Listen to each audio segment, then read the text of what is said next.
This is one of the most controversial cars that Lamborghini has ever made.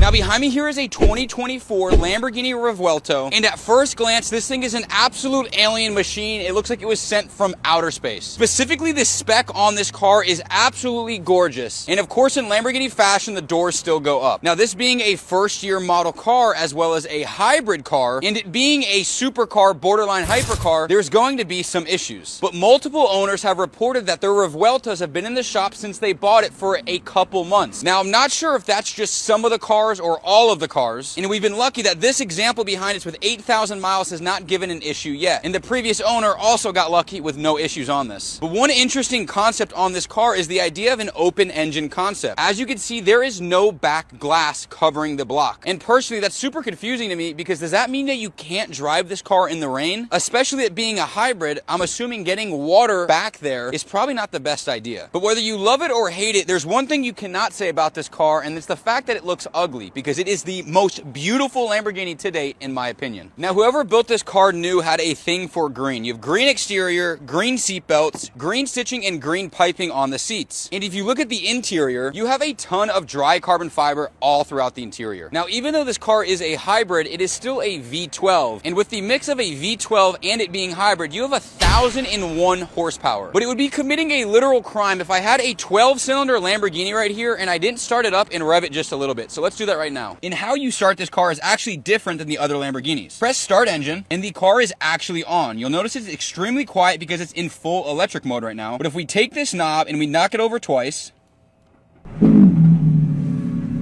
that thing fires right up.